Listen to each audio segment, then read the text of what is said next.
I'm not sure all environmental debate will distill into just two contending paradigms, let alone two embodying individuals. Still, it's an impressive effort. Charles C. Mann has made, setting Minnesota's sainted Norman Borlaug opposite the less-remembered William Vaught as the wizard and the prophet, two remarkable scientists and their dueling visions to shape tomorrow's world. Mann is a writer of impact, and there is considerable buzz in green-minded circles about this newest work. Just Tuesday morning my friend Tom brought it up over morning coffee, which recalled an earlier recommendation from another Tom, MinnPost's news editor, regarding an adaptation from the book that Mann published recently in The Atlantic. It's a terrific sample and leads my list of great long reads for the upcoming holiday weekend. Vaught, born in 1902, laid out the basic ideas for the modern environmental movement.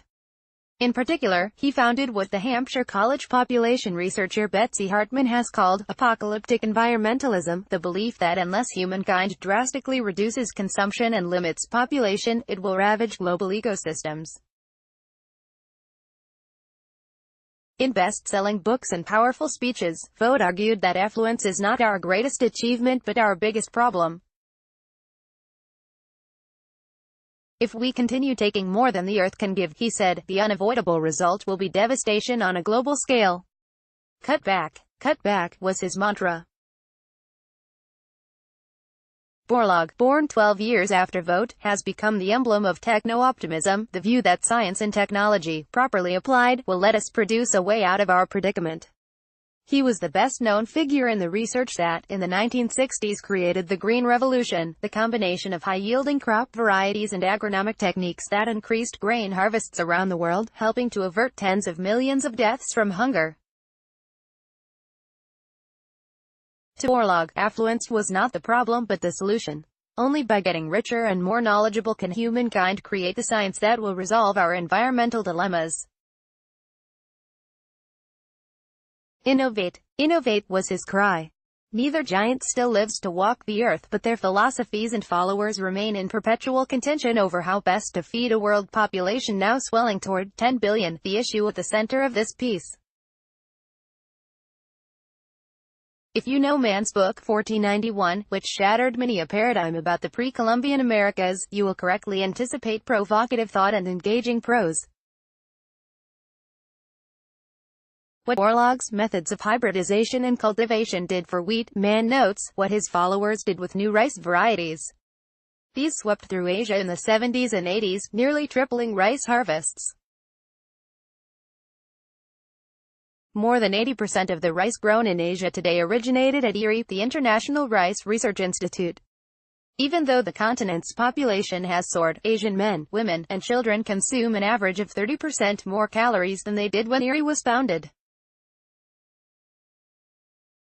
Seoul and Shanghai, Jaipur and Jakarta, shining skyscrapers, pricey hotels, traffic-jammed streets ablaze with neon, all were built atop a foundation of laboratory-bred rice. It is as if humankind were packed into a bus racing through an impenetrable fog. Somewhere ahead is a cliff, a calamitous reversal of humanity's fortune. Even though the global population in 2050 will be just 25% higher than it is now, typical projections claim that farmers will have to boost food output by 50 to 100%. The main reason is that increased affluence has always multiplied the demand for animal products such as cheese, dairy, fish, and especially meat, and growing feed for animals requires much more land, water, and energy than producing food simply by growing and eating plants.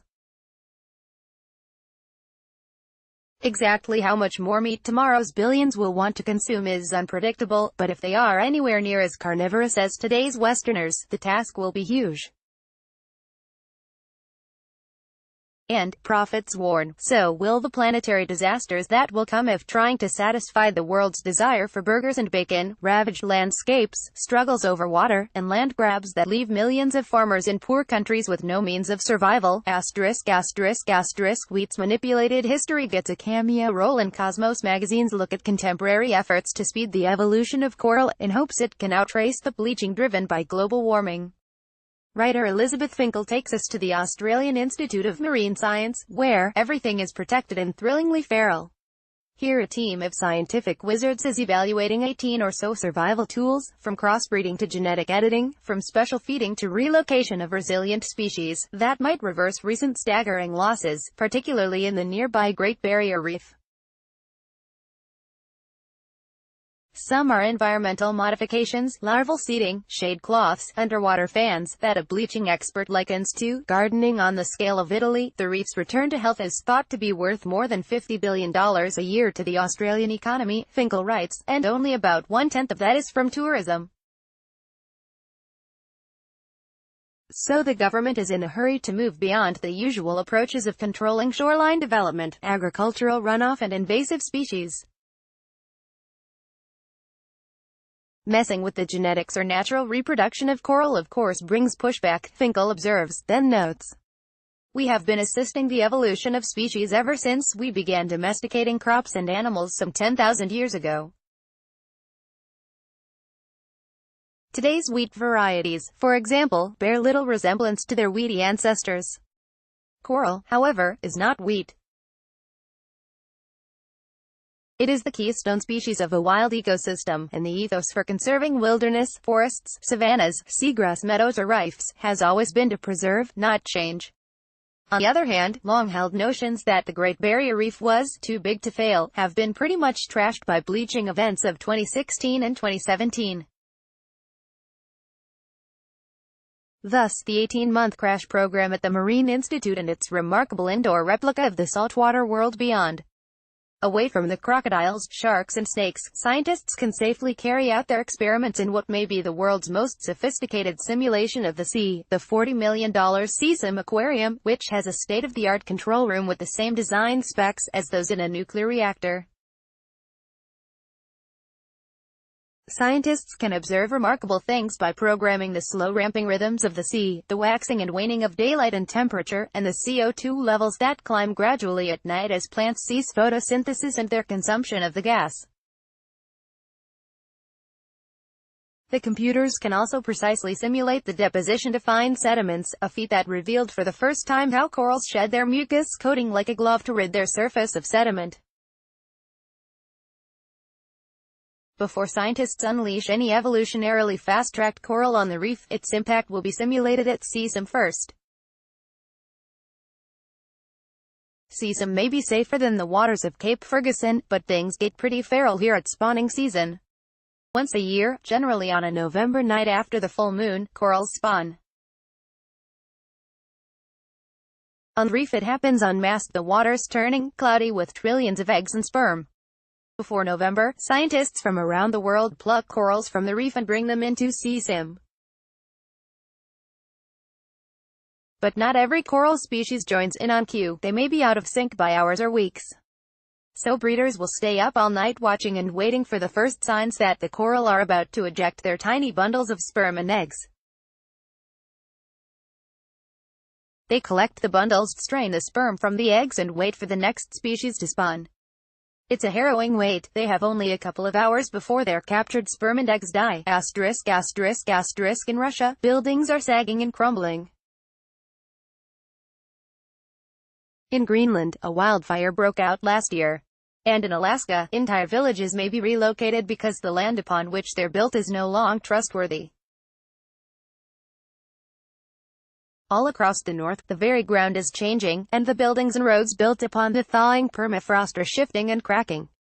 Thus begins Melody Schreiber's highly readable, deeply human look for City Lab at how thawing permafrost is playing havoc with infrastructure, especially housing, across Arctic communities that are overwhelmingly poor, populated by indigenous peoples and largely forgotten by the world beyond.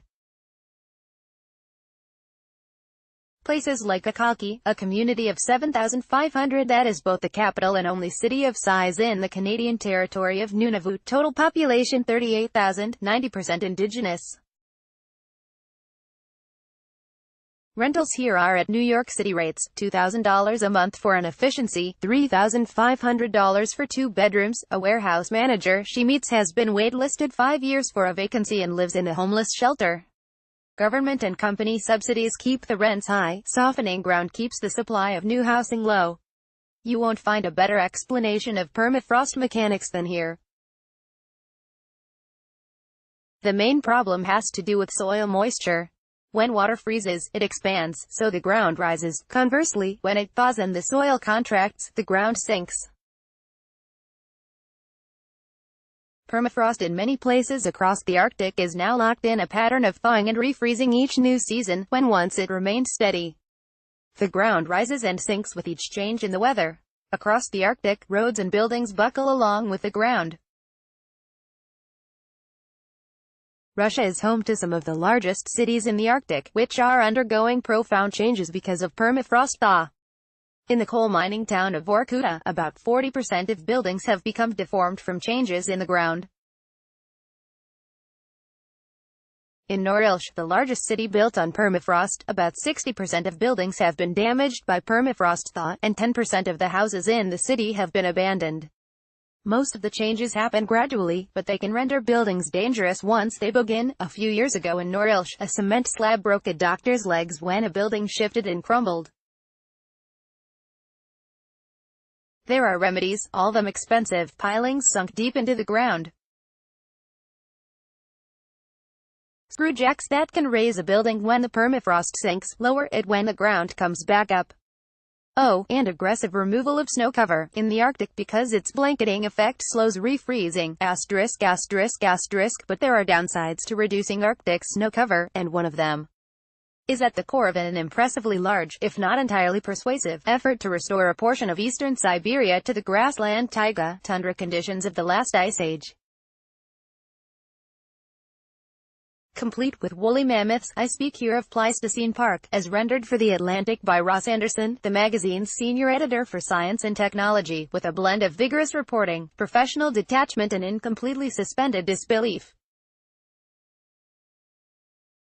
It is one great weird read.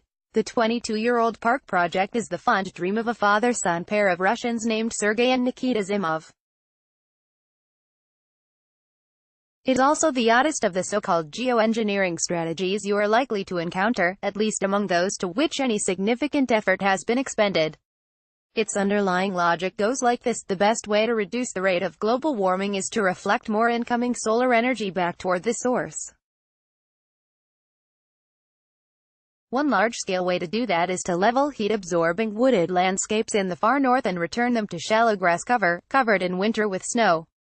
And one great way to clear forests and maintain grasslands is to reintroduce extinct large herbivores, such as the tree-toppling mammoth, or their surviving functional equivalents, like the camel.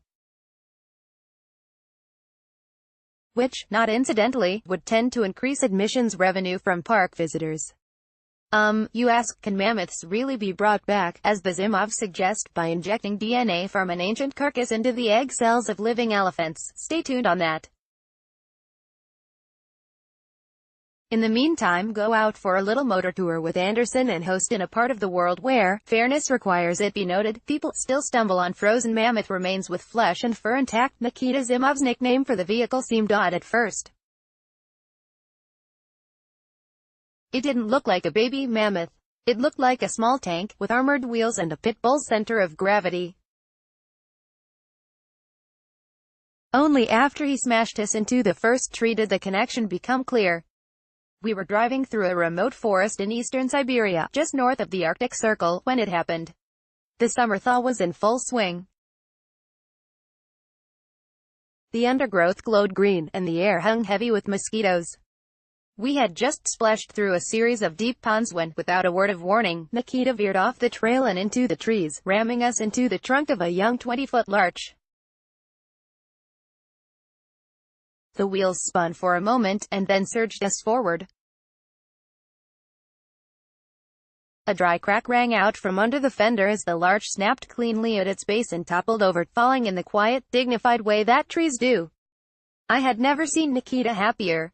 Even seated behind the wheel, he loomed tall and broad-shouldered, his brown hair cut short like a soldier's. He fixed his large ice-blue eyes on the fallen tree and grinned. I remember thinking that in another age, Nikita might have led a hunter-gatherer band in some wild land of the far north. He squeezed the accelerator, slamming us into another larch, until it too snapped and toppled over, felled by our elephantine force. We rampaged 20 yards with this same violent rhythm, churning wheels, cracking timber, silent fall, before stopping to survey the flattened strip of larches in our wake. In general, I like trees, Nikita said. But here, they are against our theory.